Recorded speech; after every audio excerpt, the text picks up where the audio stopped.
खाने के बाद होता क्या? भांग खाने के बाद सच में आदमी एकदम मस्त हो जाता। हमारा चेला जो 24 घंटे हमारे साथ रहता था, वो हमसे ही कह रहा था चाय ले आओ।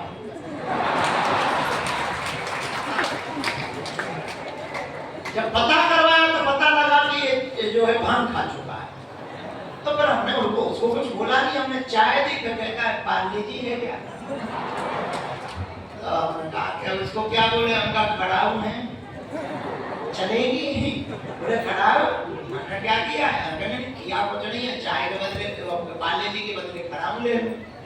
बाद में वो थोड़ा सा होश में रहा होगा, उसे होश आया कि जिससे मांग रहे हैं वो कोई और है, दुकानदार तो है नहीं है।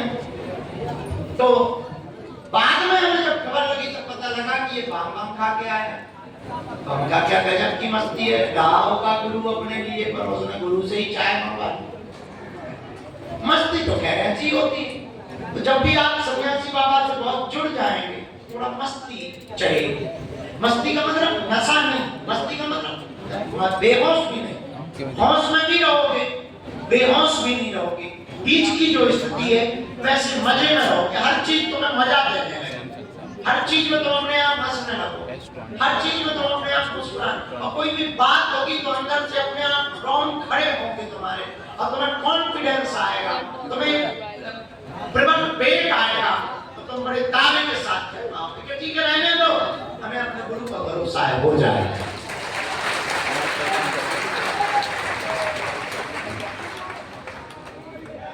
हाँ, स्वप्न में बार बार आपको दिखाई देने लगे।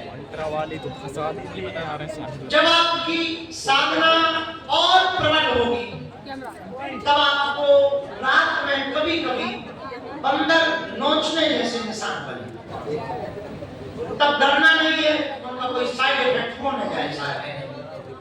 जब ये भी हो जाए तो और प्रबल होने लगेगी, तो अपने आप जब एकांत आप जाओगे खेत पर, गांव में या एकांत में या किसी मंदिर में, तो आप पाओगे कि अपने आप बंदर आपकी तरफ खींच रहे हैं और चले जा रहे हैं, और वो थोड़ा ठहर रहे हैं।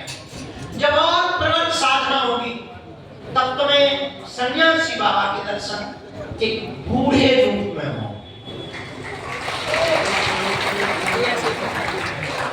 जरूरी नहीं वो बहुत बूढ़े हो, कई बार दादाजी का चित्र तो तुमने देखा ही है, बताने जैसा नहीं है, उनके जैसा दिखाई देगा।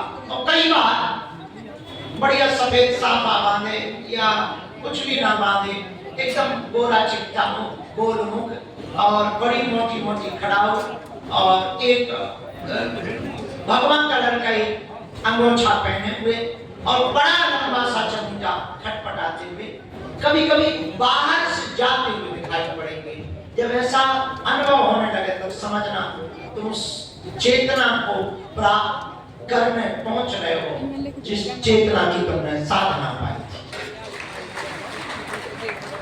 एक बात बहुत समझने जैसी है, साधना में ज्यों-ज्यों आप डूबने लगेंगे, तब आपको अर्जी लगाने की जरूरत नहीं पड़ेगी। घर बैठे जो प्रार्थना करेंगे अपने आप सफल होंगे। जो पेशी का मन करे तो पेशी कर लिया करो, चूंकि गुरु स्थान तुम्हारा यही है। लेकिन आप ज्यों-ज्यों पेशी बढ़ाएंगे और ज्यों-ज्यों आप साधना में डूबेंगे, त्यों आप एक बात तो पक्की पाएंगे, वो ये पाएंगे कि आपके काम रुकेंगे नहीं, आपके दुश्मन भी अपने आप मित्र बनने लगे, आप राह चलते हुए भी सबको प्रिय लगने लगोगे, अपने आप आपकी तरफ लोगों का प्रेम उमड़ने लगेगा। तब आप समझना कि आप सिद्धि के नजदीक पहुंच रहे हैं। बस खबर ये रखना कि उसका दुरुपयोग नहीं करना है। पुरुष को स्त्री चरण में नहीं पड़ना है, स्त्रियों को पुरुष चरण में, पुरुषों के आकर्षण में नहीं फंसना है, और व्यभिचार तो बिल्कुल भी नहीं सोचना ही नहीं चाहिए। और धन की बहुत अपेक्षा साधना से संबंधित नहीं करनी। व्यापार में कृपा हो जाए और कोई काम हो जाए, ये बात अलग हो गई है, पर साधना से धन मिले ऐसी अपेक्षा नहीं रखनी है। आप पाएंगे कि आप ज्यों-ज्यों साधना में डूबेंगे त्यों त्यों आपके काम बनते चले जाएंगे, आप दिन दूने रात चौगुने बढ़ते चले जाएंगे।